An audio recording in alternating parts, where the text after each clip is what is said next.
এটা তোমাদের ভগবান তো? ভগবান গোমাতা সব মানছি আমি। সব মানছো? তাহলে কিভাবে তোমরা এই জয় করতে নিয়ে আসছো? সরকার মানা, তোমরাও জানো গোমাতা, তুমি কি স্বার্থে আনলে? তুমি ওই ক্লাব তোমার বাঁচাবে? যাও যাও যাও, চলে যাও চলে যাও, ও চলে যাও চলে যাও, বেকার থাকো নি, যাও চলে যাও। বেকার তোমাদের মাথা, তুমি নে চলে যাও। বেকার এখানে আনুনি, এটা কুরবানির হাট, এটা কুরবানির হাট। এখানে যে কিনবে সে কাটার জন্য কিনবে।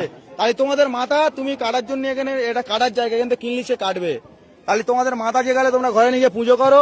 বেকার এই মাঠে আনুনি, মাঠে আনলি আরো আমাদের এখানে, আমাদের যে মোল্লা ভাই কিনবে সে ওটা কুরবানির জন্য কিনবে। এটা আমাদের বছরের একটা উৎসব।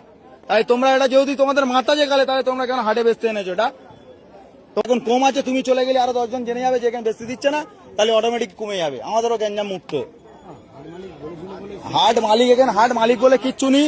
এখানে ক্লাবের উদ্দেশ্য চলে, এটা ক্লাবের উদ্দেশ্য চলে, এটা হাট মালিক বলে কিচ্ছু নেই।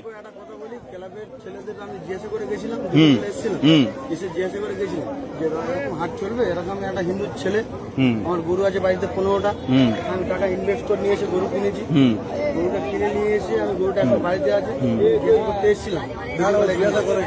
ঠিক আছে, জিজ্ঞাসা করতে এসেছিলাম, বলেছে যে হাট হ্যাঁ হবে, তোরা গরু নিয়ে আয়।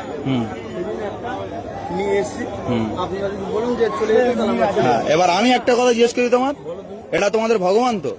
ভগবান গোমাতা সব মানছি আমি। সব মানছো? তাহলে কিভাবে তোমরা এই জয় করতে নিয়ে আসছো? সরকার মানা করেছে তো? হ্যাঁ না, আমি ক্লাবের গল্পে যাচ্ছি না। ক্লাব কিন্তু পরে কারোর বাঁচাবে না। সরকারের রায়ের ওপরে কি কোনো রায় হবে? তাই সরকার কি বলেছে? এটা গোমাতা তো, তোমরাও জানো গোমাতা। তাই তুমি কি স্বার্থে আনলে? তুমি ওই ক্লাব তোমার বাঁচাবে?